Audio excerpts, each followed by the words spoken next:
Hello friends, आप सभी लोगों का स्वागत है हमारे यूट्यूब चैनल पर। तो आज हम पढ़ेंगे कक्षा 6 विज्ञान भारती पाठ 4। पाठ का नाम है पास पड़ोस में होने वाले परिवर्तन। देखिए दोस्तों, हम इस पाठ का सभी प्रश्न उत्तर देखेंगे। पहला प्रश्न है, सही विकल्प को छांटकर अपनी अभ्यास पुस्तिका में लिखिए। देखिए, इसमें एक प्रश्न दिया गया और 4 विकल्प दिए गए हैं।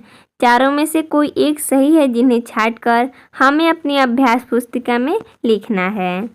दिया है प्रश्न, भौतिक परिवर्तनों में विकल्प है पदार्थ के अणुओं में परिवर्तन होता है, पदार्थ के अणुओं में कोई परिवर्तन नहीं होता है, नया पदार्थ बन जाता है, और है कोई परिवर्तन नहीं होता है। तो इसका सही विकल्प हो जाएगा विकल्प 2, यानी कि पदार्थ के अणुओं में कोई परिवर्तन नहीं होता है। अगला प्रश्न है, निम्नलिखित में से कौन सा प्रत्यावर्तित परिवर्तन है।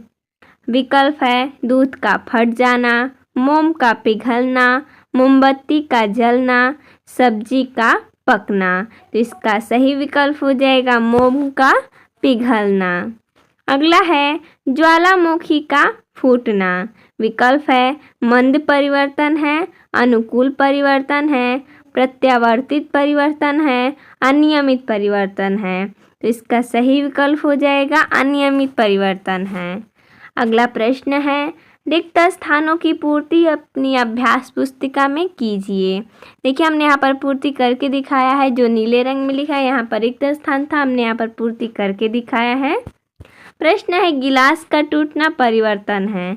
यहाँ पर भरा जाएगा त्रियु। गिलास का टूटना तीव्र परिवर्तन है। क्या हो जाएगा? तीव्र। यहाँ पर हो जाएगा। आगे है भौतिक परिवर्तन में वस्तु के गुण बदल जाते हैं। यहाँ पर भरा जाएगा भौतिक। भौतिक परिवर्तन में वस्तु का भौतिक गुण बदल जाता है। अगला है जो परिवर्तन अपनी इच्छा से करते हैं उसे कहते हैं।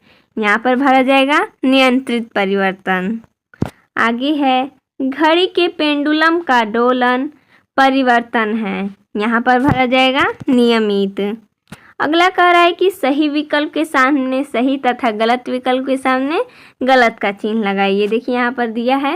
प्रश्न है, फल को चाकू से काटने पर चाकू तथा फल के बीच पारस्परिक क्रिया होती है। ये सही है। आगे, प्रत्येक परिवर्तन के पीछे कोई न कोई कारण अवश्य होता है। ये भी सही है प्रश्न। आगे दिया है कि चावल का पकना भौतिक परिवर्तन है। जैसा कि हम लोग जानते हैं कि भौतिक परिवर्तन में कोई नया पदार्थ नहीं बनना चाहिए। तो जैसा कि चावल का पकना, तो चावल के पकने के बाद ये कौन सा परिवर्तन होगा? रासायनिक परिवर्तन हो जाएगा। इसलिए देखिए, ये भौतिक परिवर्तन नहीं है, क्योंकि कोई भी नया पदार्थ नहीं बनना चाहिए। तो ये क्या है? गलत है। ये चौथा प्रश्न दिया है, निम्नलिखित प्रश्नों के उत्तर दीजिए। प्रश्न है, परिवर्तन कितने प्रकार के होते हैं। देखिए, हमने यहाँ पर लिखा है कि परिवर्तन कितने प्रकार के होते हैं। तीव्र तथा मंद परिवर्तन, नियमित तथा अनियमित परिवर्तन, अनुकूल तथा प्रतिकूल परिवर्तन, भौतिक तथा रासायनिक परिवर्तन, प्राकृतिक तथा कृत्रिम परिवर्तन। आगे है अनियंत्रित तथा नियंत्रित परिवर्तन। आगे प्रत्यावर्तित तथा अप्रत्यावर्तित परिवर्तन। आगे दिया है प्रश्न, भौतिक तथा रासायनिक परिवर्तन के अंतर को उदाहरण सहित समझाइए।